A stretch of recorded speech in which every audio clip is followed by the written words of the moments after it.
Hi, இன்றைக்கி நம்ம சூனா அப்படிங்கிற ஒரு ஹிந்தி வார்த்தையை மைம், தும், ஆப், ஹம், யஹ், வஹ், ஏ, வே போன்ற வார்த்தைகளோடு சேர்த்து வாக்கியத்தில் எப்படி அமைக்கலான்னு ஆங்கிலத்திலும் தமிழிலும் பார்க்கலாம். சூனா தட் மீன்ஸ் டச், தொடு. இதை மைம் அப்படிங்கிற வார்த்தையோட பார்க்கலாம். Mime that means I am, நான். If it is boy, mime छूता हूँ. Girl, மைம் छूती हूँ. That means I touch, நான் தொடுகிறேன். The next one is तुम. That means you, நீ. If it is boy, तुम छूते हो. Girl, तुम छूती हो.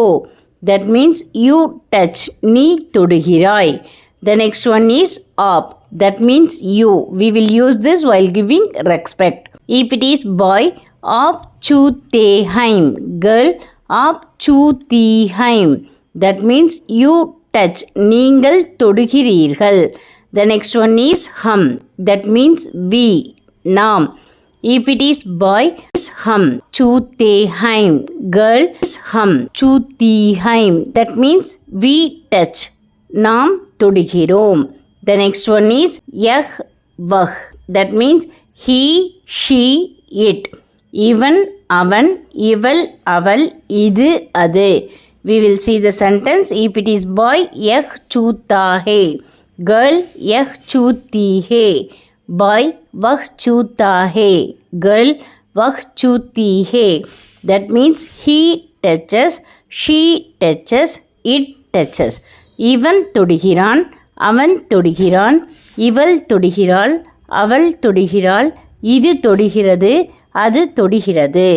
The next one is A, way. That means these, they, those. இவர்கள், அவர்கள், இவைகள், அவைகள். We will see the sentence. If it is boys, ये छूते हैं. Girls, ये छूती हैं. Boys, वे छूते हैं. Girls, वे छूती हैं.